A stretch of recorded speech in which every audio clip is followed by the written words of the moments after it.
I'm here today with one of the most fascinating artists I've come across over the last 40 years, Jacob Collier. Hi, Jacob. Hi there. How's it going? So nice to see you. It's it's good to see you too.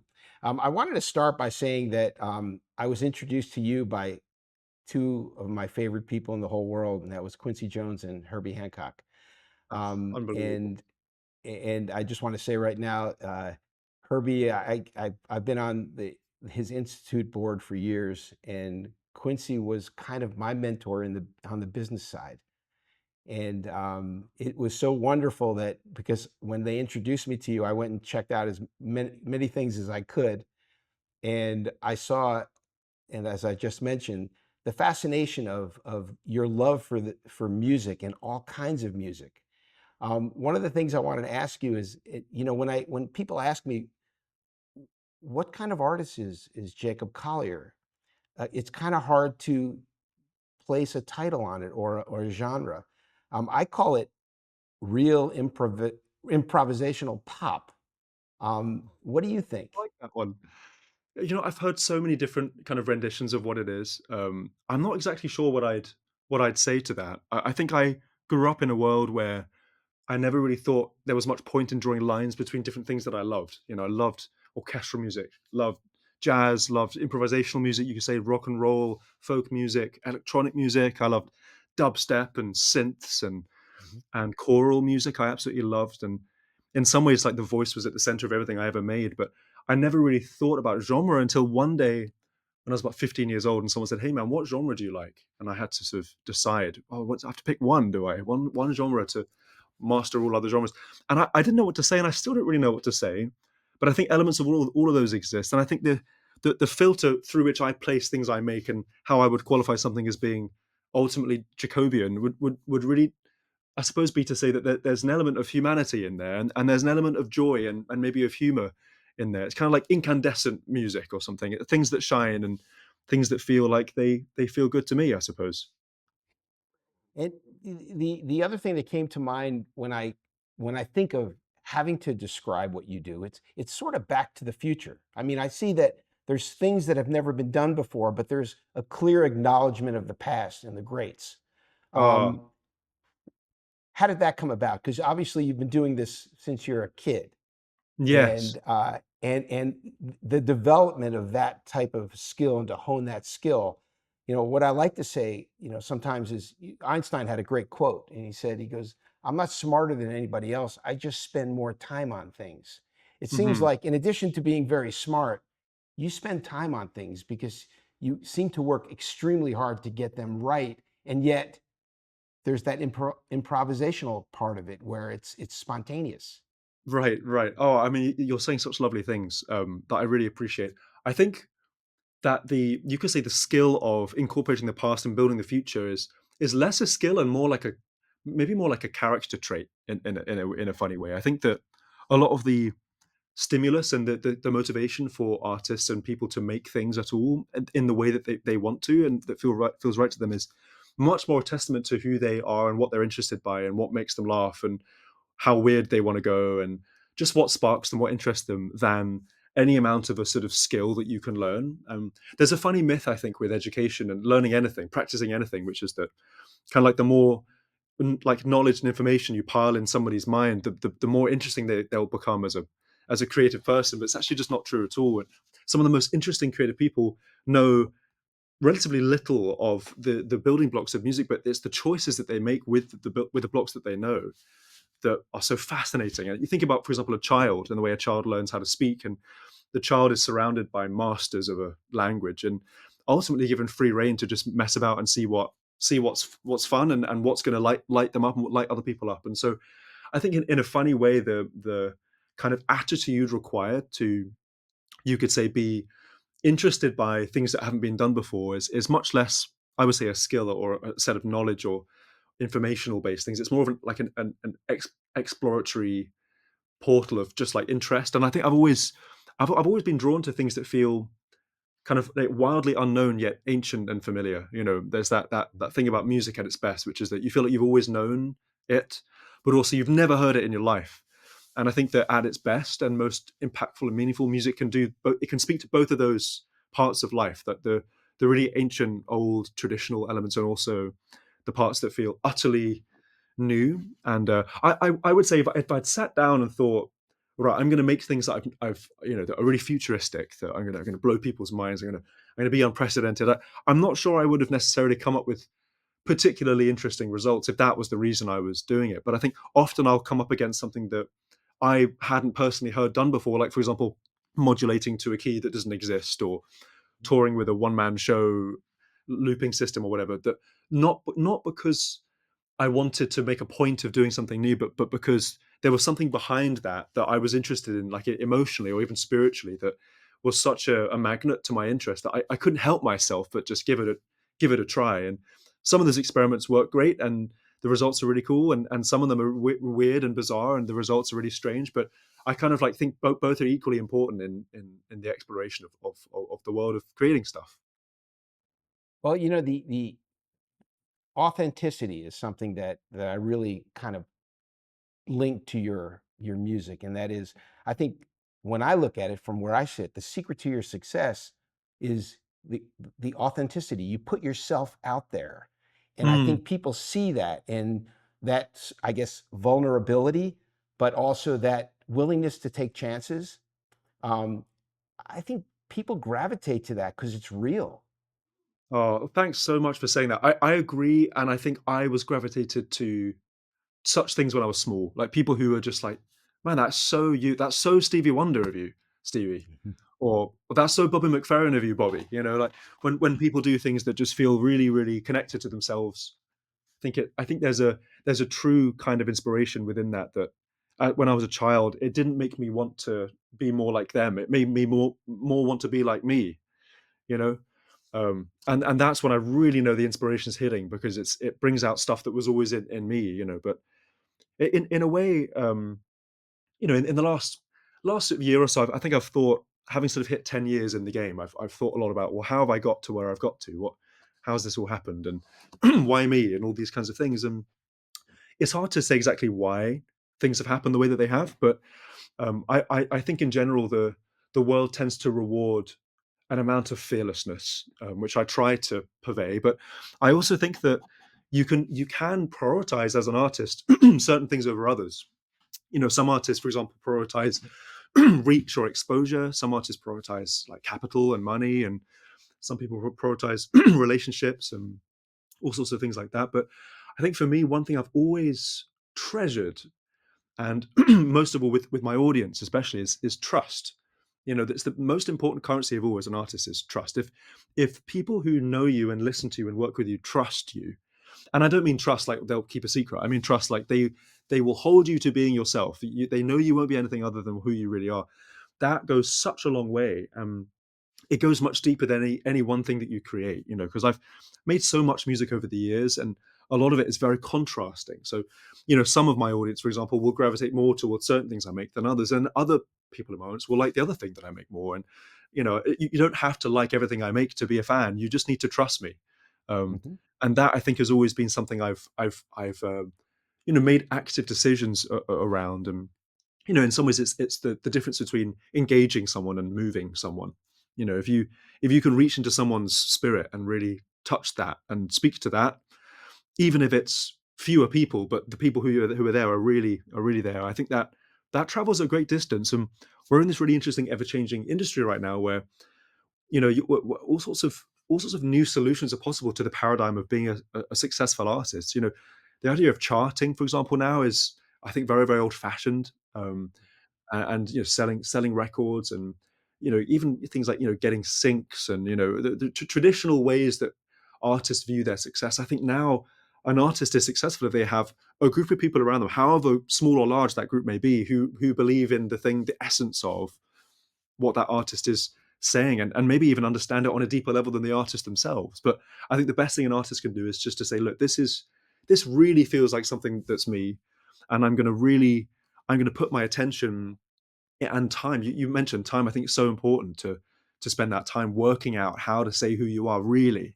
And it takes many iterations. It takes years and even decades to begin to really say. But I think 10 years now into sharing my work with the world, and figuring out ways of doing it on stage, doing it live, doing it in the studio, collaboration, writing, but also editing videos and sharing ideas and communicating. All these things, they end up kind of, yeah, it ends up, you end up with an average vibration that I think I'm getting closer to, and I've never been closer to than I am right now. Oh, that's great. You know, that you brought up something that I always found it interesting in your music, and that is, and again, maybe it's because you started at such a young age, the playfulness, the childlike nature of it. In that, I have a 6-year-old who's Yeah, always asking questions. yeah, yeah, So yeah. it's sort of like when I listen to new things that you do, I hear in my head Jacob Collier saying, why does this happen? Why do you do this? Oh, I'm that's not gonna lovely. do that. I'm gonna go this way. Yeah. And so the anticipation of a new Jacob Collier record, it's always like, I'm interested to see what he's gonna do this time. That's really nice of you to say. I think you're right, and I do ask those questions as much as I can. I think questions are way more interesting than answers, right? You know, you kind of, Mhm. some people go around saying, "This is the answers. I know what's up. This is how you do things, and this is how it must be." Blah, blah. But I think my favorite artists have always posed way more questions than they answer. It's like, yeah, what happens if you try this, or what would happen if you just put these two bricks together? You know, a lot of creativity for me comes about when you collide stuff together. You know, it's not about necessarily finding new atoms. It's about finding new collisions. And so when it comes to making something like a record or a song or a show, I'm always interested. Like, what two things have I not combined yet in a way that might make something interesting, make some kind of emotional result? And I think, yeah, when I was 6, I was asking like really weird and big questions of myself and of the world and of music and sound. And I think that the beautiful thing I found about music is that it was like this language that you could explain anything with. You could kind of say it all with music in some way. And sometimes you could say it abstractly, or sometimes you could say it, you know, objectively and distinctively. But it was all this sense that you could kind of express the realities, and you could pose questions as to what kind of realities that you wish could exist in the future. And I've always loved people who I felt are courageous enough to kind of pose those really weird, bold questions of culture and of sound and of composition and all that stuff. Yeah, and I'm sure you saw the documentary, If These Walls Could Sing. Yeah, yeah, Uh, yeah, yeah. and the one thing that struck me about that, and it actually, I had an epiphany about the Beatles. Like you, I'm sure I'm a huge fan. And Huge. I said, these guys played around in the studio so much that they were able to try things and ask questions, and Yeah. we know the results. Yeah, exactly. They cultivated, I think, a communal space where just I like ideas were welcome and could be thrown around. And I think that's all we can really do, whether we work more in solitude or whether we work with large groups of people. And I've done both and I love both. And I think in a sense my job as the sort of curator of the space, whether I'm on stage or producing in a studio or whatever, is to give whoever's in that room kind of permission to throw something at the wall, you know. And I think there's something really amazing that happens with, it's almost like a radical inclusivity, saying like, this is for everyone, you're all welcome here. I'm still going to make it on my own terms, I'm still going to Mhm. make it to my North Star. That's my job as an artist, but this is for everybody, this isn't just for me.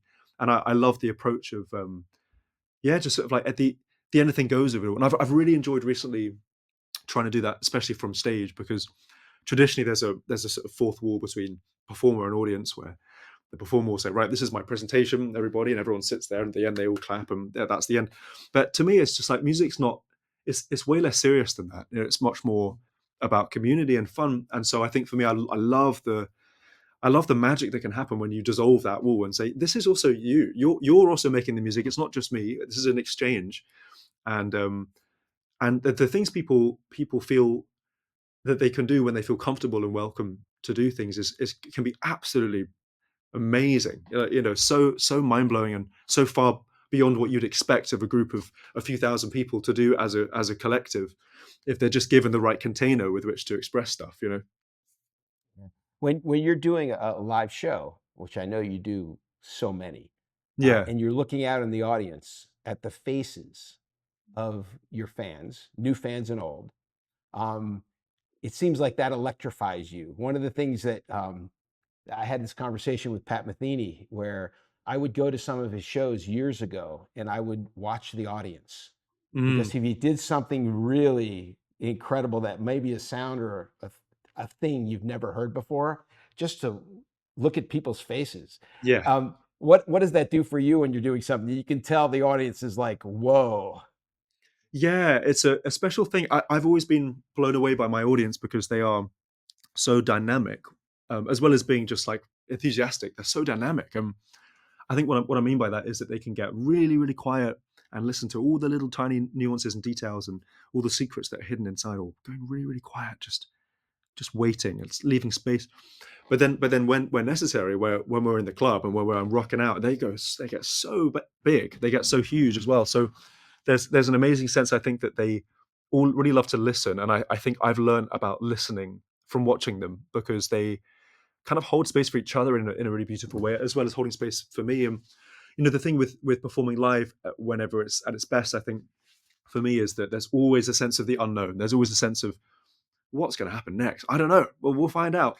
And sometimes those ideas can come from the audience. So I think there's an amazing sense that the audience is both looking to see what's going to happen next and listening actively and sort of laughing and crying and all the things, but they're also helping design the direction of travel, and their energy as a collective really moves and guides the needle for how all of us on stage are going to interact. And I think especially when the moments of the show emerge where I use them as an instrument, which is something I've often done in the past. I'll sort of turn the audience into a choir, like maybe a 3-part or a 6-part choir, and I'll have different people sing different things, and I'll guide the notes up and down with my hands and things. And that process has completely changed my opinion, concept of what audiences are capable of not just as listeners and enthusiasts, but also as kind of like co-creators in a really like wild way.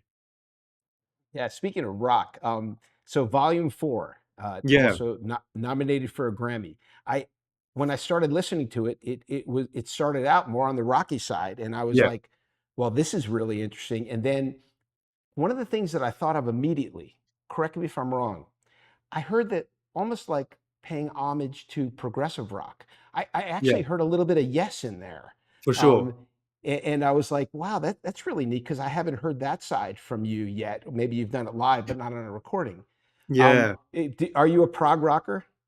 I am somewhat a prog rocker, yeah. I mean, anything goes with me. Sometimes I'll get sparked by something, but I got into Yes, and I also got into a band called Utopia with Todd Of Rundgren in course. it, and I Yeah, love that band so much. And grew up with much more straight down the middle bands like Queen, who yeah. just Mhm.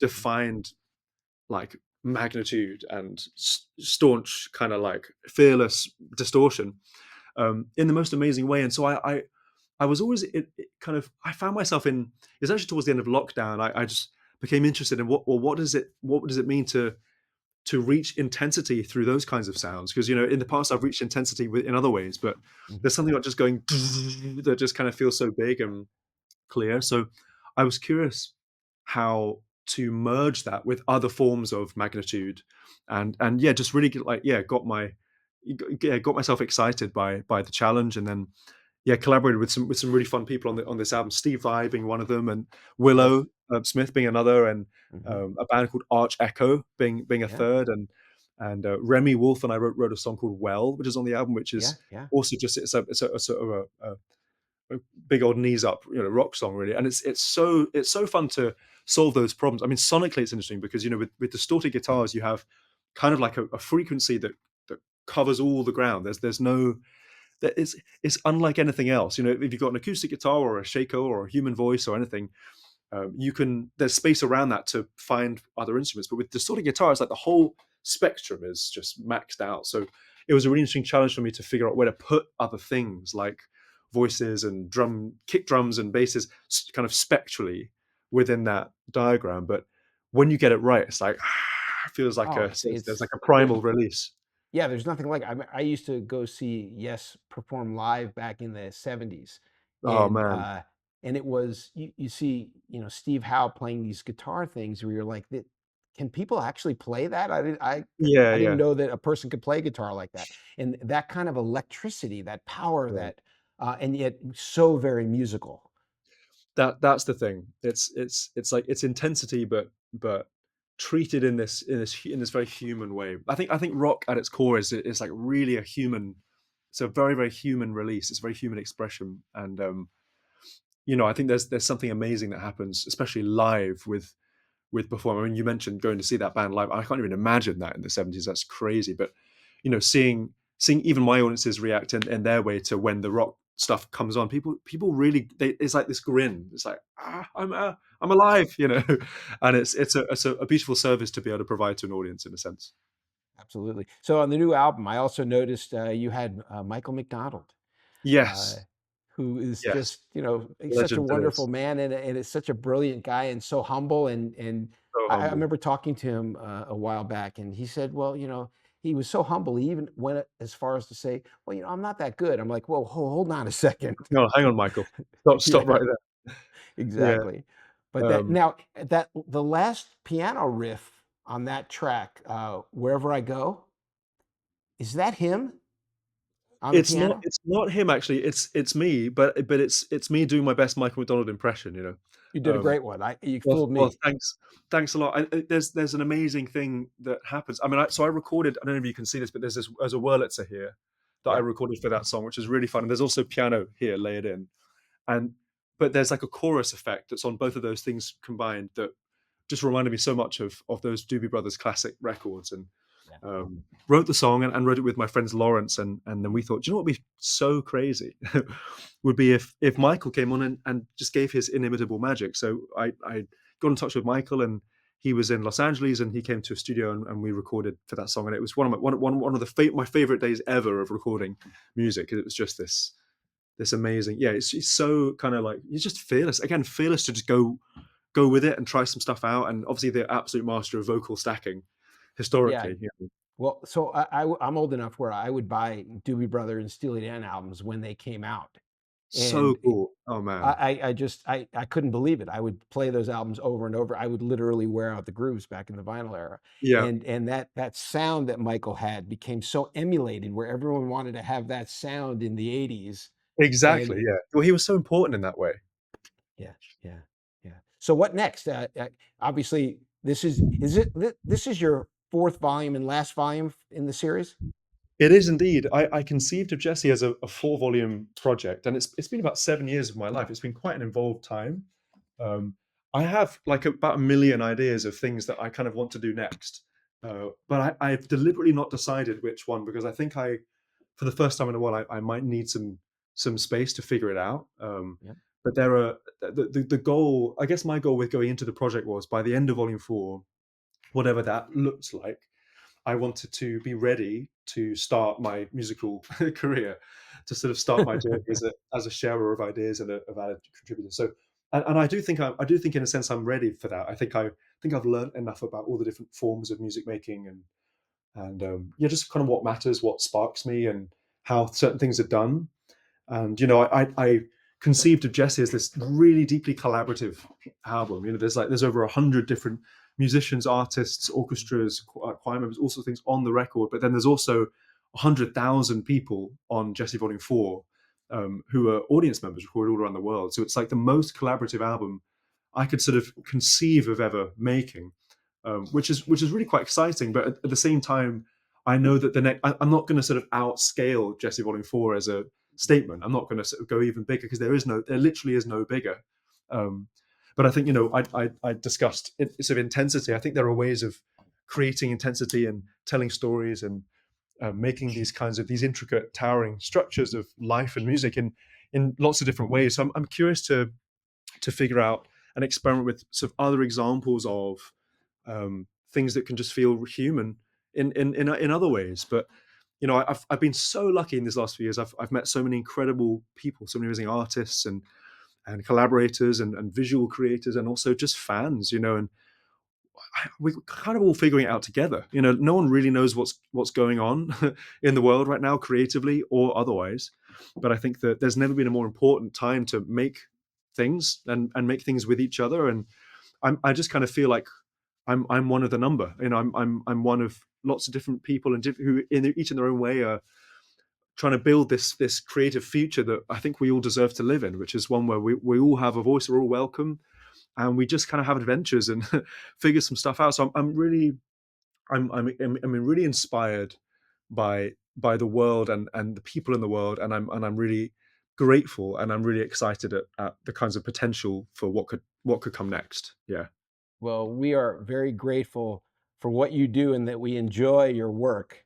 And we look forward to so much more. And we hope to be able to connect again in the future, you and I. Oh, I would love that so very much. That'd be lovely. All right. Well, until then, again, thank you so much. Thank you. Thank you ever Take so much for care. having me. Cheerio, guys. You See ya. bet. Bye bye.